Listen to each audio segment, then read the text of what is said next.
ini adalah bagaimana kawan-kawan bisa menyusun tugas akhir, konteksnya adalah scan plagiasi. Ya, jadi ini berlaku untuk rekan-rekan yang mengerjakan tugas akhir individu atau kelompok yang harus mencantumkan bukti screenshot berapa persentase dari tingkat plagiasinya. Ya. Nah, bagaimana caranya? Silakan kawan-kawan buka di sini Plagrame atau myplagrame.com. Ya, silakan cari Google. Kemudian silakan kawan-kawan daftar,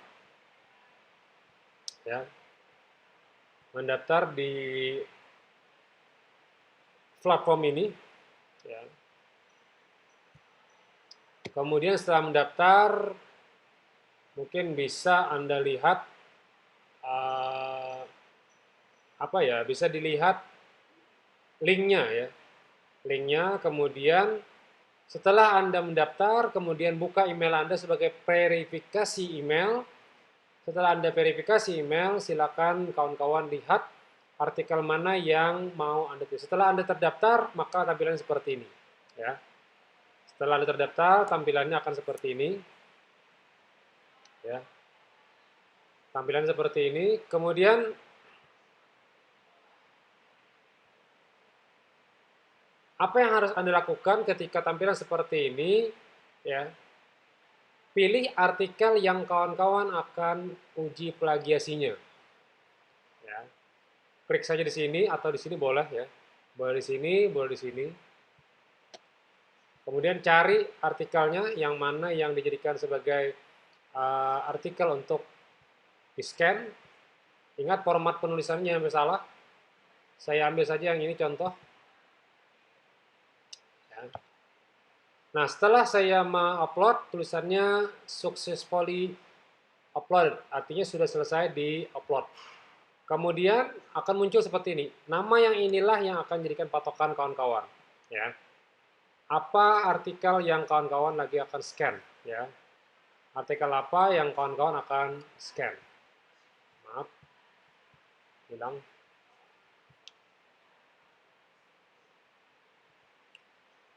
Nah, setelah pihak kawan-kawan selesai mengupload file,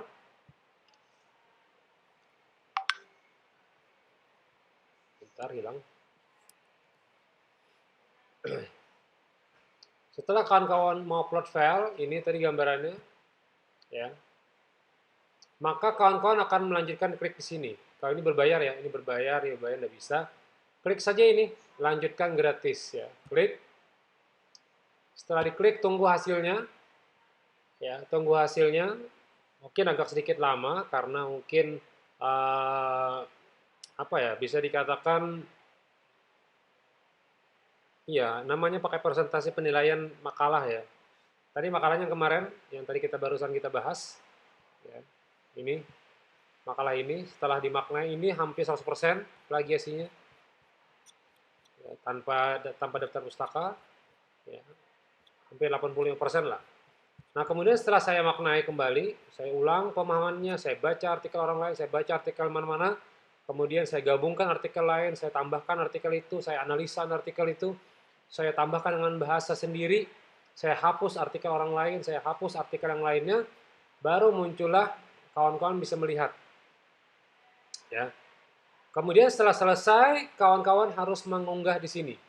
Unggah artikel Anda, ya, kemudian setelah diunggah, tunggu sampai selesai uji plagiasinya akan selesai. Ya. Nah, jika sudah selesai nanti, kawan-kawan akan mengirimkan bukti plagiasi ini beserta dengan tugas akhirnya. Screenshot, ya, bisa lah screenshot lah. Kalau di HP mungkin bisa kali ya screenshot, tapi kalau di laptop saya tidak tahu apa bicikannya. Tapi kalau di laptop saya tinggal saya klik ini akan muncul screenshotnya. Jadi tinggal screenshot, udah langsung muncul artikel kita. Ya. Nah, ini sudah selesai. Tapi kekurangannya software ini dia tidak mencantumkan seperti yang berbayar. Ini kan berbayar ya. Mencantumkan ini berbayar deh. Ya. Tapi kita sudah bisa lah, kita sudah bisa menerka, sudah bisa menebak mana yang masih punya orang lain, mana yang masih kita maknai, mana yang kita masih review, mana yang masih kita analisa. Itu bisa Anda lihat sendiri dengan kejujuran Anda sendiri. Ya. Nah, selesai. Tingkatnya sekitar 14%, konteksnya sedang, tidak apa-apa. Setelah Anda dapat, copy ini, foto. Foto saja, screenshot. Ceklek. Dah. Kemudian, masukkan ke artikel Anda.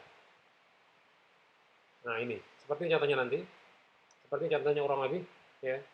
Masukkan ke artikel Anda bahwa uji plagiasi Anda sudah selesai. Dan ingat, maksimal plagiasi Anda 35%. Ini 14 masih aman. Maksimal 35%. Jika 35% tidak bisa diterima. Ya.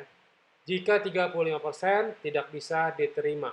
Setelah Anda dapat, ingat nama artikelnya jangan diganti supaya bisa mencek benar artikel Anda bukan artikel yang lain. Dan kejujuran Anda bisa dilihat di sini. Ya. Tidak bisa Anda ganti dengan artikel yang aba-aba, tidak bisa. Ya. Tapi sifatnya adalah apa ya, hasil artikel Anda. Ya. Nah, nanti ketika saya bisa melihat artikel Anda sudah Anda cek plagiasi, misal ya, sudah selesai seperti ini, tapi ketika saya melihat masih ada hal-hal yang saya pikir jangan-jangan ini bohong nih. Saya cek lagi ternyata Anda bohong, atau Anda mengatakan ini file orang lain, atau file yang apapun, Anda otak-atik, dan ternyata itu bohong, maka saya katakan Anda tidak akan mendapatkan nilai akhir. Ya. Bisa jadi Anda akan mengulang mata kuliah ini. Ya. Karena ya tadi, karena Anda tidak memaknai atau tidak menjujur dengan diri, karena konteksnya Anda mengganti file dengan file yang mungkin pasti anti plagiat atau tidak ada plagiasinya. Ya. Kalau ini berbayar, tidak usah kita ada KUA yang berbayar, kita cukup yang apa ya, bisa dikatakan ini aja udah cukup. Ya, ini juga sudah cukup. Tidak usah lagi yang apa ya, sifatnya berbeda-beda ya. Nah, mungkin satu kali pengiriman ada berbeda ya, ada berbeda 40%. Mungkin satu sisi nanti Anda selesai perbaiki lagi, coba lagi, perbaiki, coba lagi, perbaiki, coba lagi. Ingat, kalau footnote itu Anda tidak mengambil datanya, tidak usah pakai footnote, tapi kalau Anda mengambil datanya, ada key footnote-nya.